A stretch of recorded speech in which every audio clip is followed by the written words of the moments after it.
Hello guys! Welcome muli sa Noah's Garage. Sa video ito, reviewin natin ang Sigma Pro. Isa itong electrical system circuit tester na para sa mga sasakyan. Pero bago natin i-test, mag-subscribe muna kayo. Yung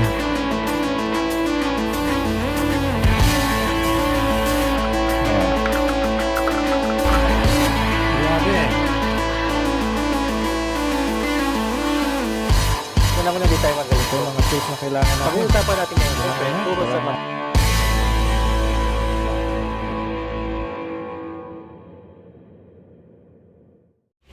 Okay guys, so ito yung ating Sigma Probe circuit tester. So tingnan natin yung mga features niya nasa likod. Kung makikita nyo rin, meron siyang 2.4 inch na large size LCD screen. Ang mga modes niya, meron siyang smart test. So pwede siya mag-detect ng volts tsaka ohms. Tapos may multimeter mode. So hindi nyo na kailangan ng multimeter, mga multi-tester. Kaya na ang gawin yan. Meron din siyang relay test. Kung gusto nyo i-test yung mga relay ninyo, di gumagana yung busina ninyo, ilaw ninyo, o yung radiator fan, pwede nyo i-test yung relay ninyo using this tester. Okay? Meron ding diode test at meron ding oscilloscope test. So itong mode na ito ay wala sa ibang mga tester.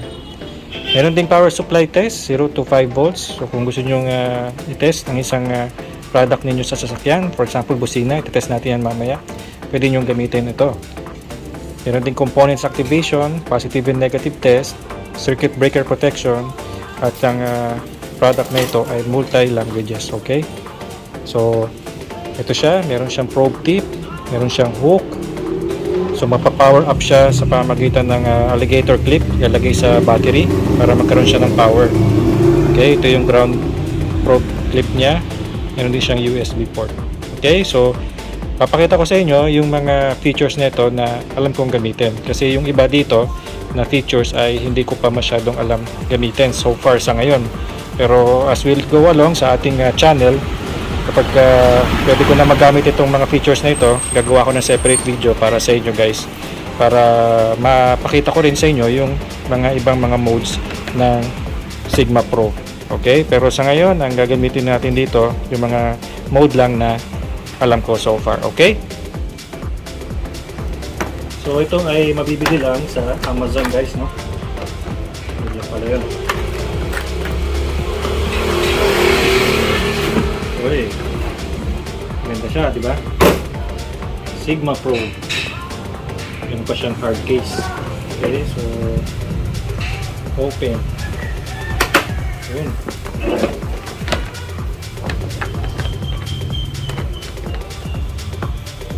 Huh? Very nice.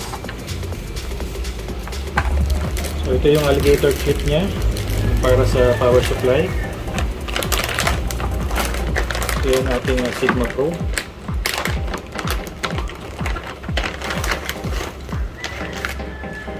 Ayan. So makita nyo, quality siya. Dito nilalagay yung pinaka probe niya. Ito yan. Mamaya kita ko sa inyo. So ito ay kinakabit yan. Yung pang keychain. So ito yung ibang mga accessories niya. Ito ginagamit ito dun sa relay test. Ito naman yung connection sa USB. So ito yung sa tip. Tanggal. Dito ba? Okay. Then na to.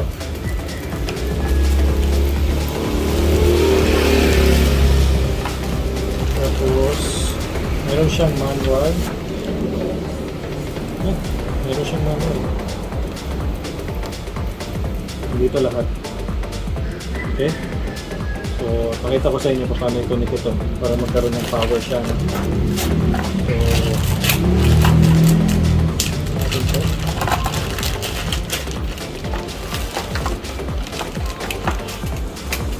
Yan. Kung haba ng kanyang power cord.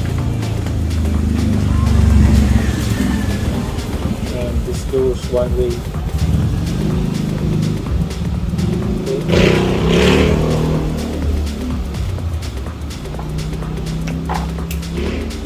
Tapos ito, positive, ito sa negative.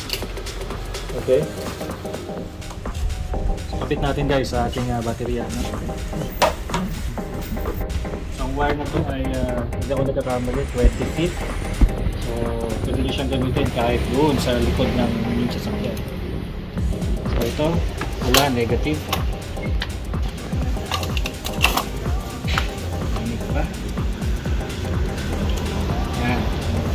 So, nag-on na siya. So, ang power supply niya, itong battery kit, nakabit nyo lang sa baterya. Okay? So, ito yung mga buttons niya, up, down, back, left, right, tapos yung command button, okay. Ito yung hook, pwede nyo sabit kung saan-saan dyan. Ito yung, meron siyang LED light. Ito yung, para doon sa relay, socket niya. So, ito yung probe test. Okay? Pwede rin tanggalin yan, kabitan natin ng iba mamaya. Okay, so yan siya guys, no? Okay, so makikita ninyo, smart test, multimeter, yan yung traditional na multimeter tester. Kung meron kayong multimeter, pwede rin dito. Okay, oscilloscope test, merong relay test, merong activation test, merong voltage, power supply test. Maganda rito guys, merong injector test. No, yung fuel injectors nyo, kung kayo ay may problema sa fuel system, kumakadyot yung sasakyan, or namamatayan kayo ng makina, most likely may problema kayo sa mga injectors niyo, fuel injectors. So pwede nyo i-check yung condition ng injectors niyo using this Sigma Probe.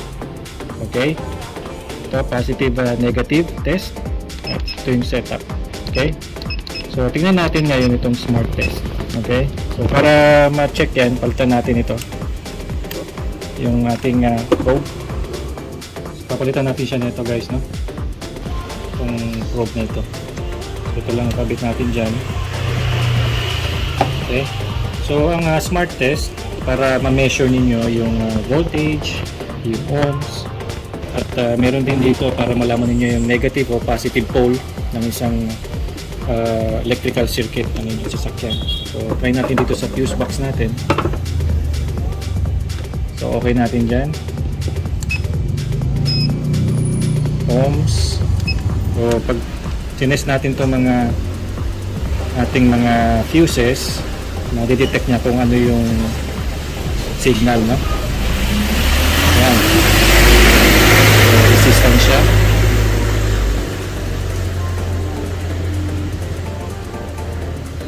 So nakikita nyo, di ba, yung measurement niya,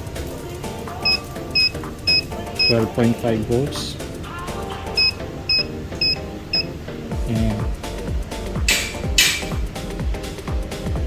Ayan, so ganyan siya guys, no? Pwede nyo rin i-test yung continuity niya. So pakita ko sa inyo, ha. Palitan natin ito.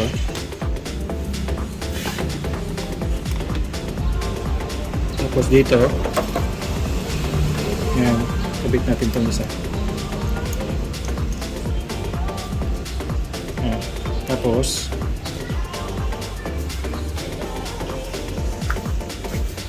meron tayong resistor dito.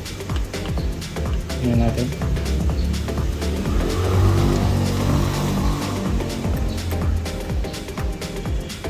Ayan, yung continuity.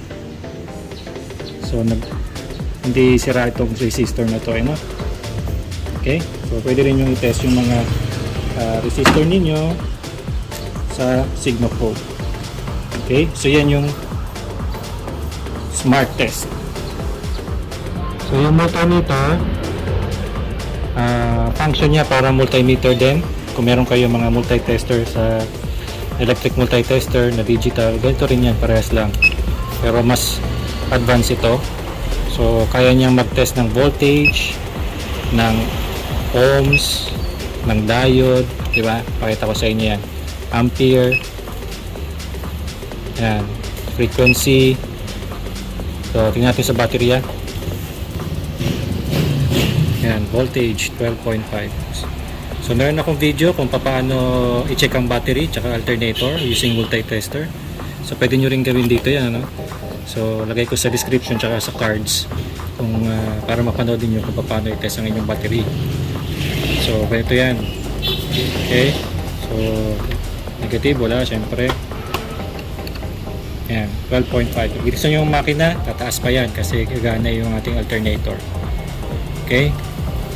Ginamit nyo yan sa mga fuse, parang katulad din kanina yan.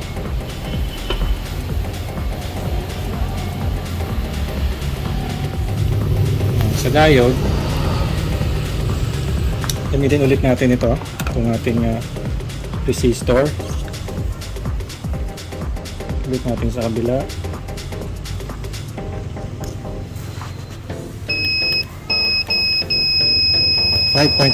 Tulad nung kanina. Okay? So lahat ng function ng multimeter kayang gawin ng Sigma Pro. Okay? Sa relay test, pakita ko sa inyo yung relay test. So papalitan natin to, guys. Palitan natin tong ating gator clip. So natin siya dito sa relay port natin sa taas. Yan.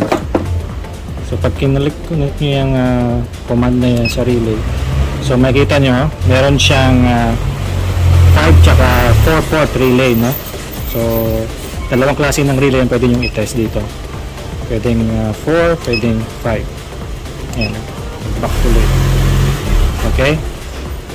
So ito yung ating relay, guys, no? So for relay siya, 4 terminal relay. So ito nyo dyan, not connected siya. So pwede nyo i-test yung relay ninyo using this tester, no? So kapag kinabit nyo yung positive tsaka negative dyan, yan, naka-relay on na siya. Okay? So pwede nyo i-test dyan kung yung relay nyo ay gumagana o hindi. So yan yung relay test. Tanggalin lang natin to. So sabi ko kanina, yung injector test ay pang test ng injector, no? Kung maganda yung kanyang condition, i-check nyo yung injector ninyo. So hindi ko naman ito ma-check kasi hindi ko naman matatanggal yung injector ng ating makina. So kung kayo ay mekaniko, sigurado may kinabang kayo dito sa injector test mode na yan, yung feature na yan. So tingnan natin itong active. Ibig sabihin activate test. Yan. So pwede natin i-test ito sa ilaw. No? Ibig sabihin activation, ipa-power up niya yung mga system o isang component ng inyong sasakyan. For example, yung ilaw, busina, di ba? At iba pa. So test natin. Gamitin natin ito ulit. O ilaw.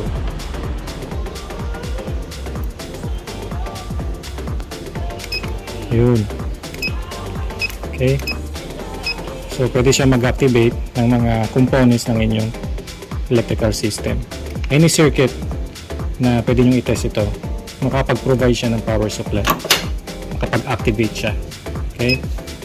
So makikita nyo na makikita nyo rin kung ano yung negative at yung positive pole ng system na yun. So yan yung activation test. So try ngayon natin itong positive tsaka negative mode nya. Ito. Okay, so simple lang naman yan. Ang function yan ay papakita niya sa iyo kung saan yung negative tsaka positive terminal o positive pole ng circuit ng inyong sasakyan. For example, dito sa battery, ayan, positive electrode, negative electrode. Okay, so kung lalagay natin dito, negative siya. So kung nahirapan kayo hanapin kung saan yung negative o positive, for example, nag-aayos kayo sa inyong sound system, nakapalit kayo ng speaker, so hindi nyo alam kung saan yung negative at positive doon, magagamit nyo itong mode na ito. Positive, ayan, positive electrode siya. Ayan. So yun lang yung function ng mode na yan. Okay? Itong power output test, ito ay 0 to 5 volts. Usually ginagamit ito sa pag-test ng wire punta dun sa ECU tsaka sa ECM. So yan yung kanyang function. So yan ang mga features ng Sigma Probe. Smart, multimeter, oscilloscope, power output test, activation test, relay test, injector test para ma-check nyo yung spraying condition ng injectors ninyo, positive, negative test. Yan. Okay? So sana na ipakita ko sa inyo ng malinaw kung paano nag-work ang electronic circuit tester na ito. Okay guys, so sana natuto kayo kung paano gamitin ng Sigma Probe Electrical System Circuit Tester. Okay, so itong Sigma Probe tester na ito ay available lang sa Amazon. Okay, so maglalagay ako ng link sa aking description kung saan kayo makakabili ng Sigma Probe Digital Tester. Okay, so sana natuto kayo sa video ito. Pakisuyo na i-like ito at mag-subscribe kayo guys. Okay, maraming salamat. Sa ulitin.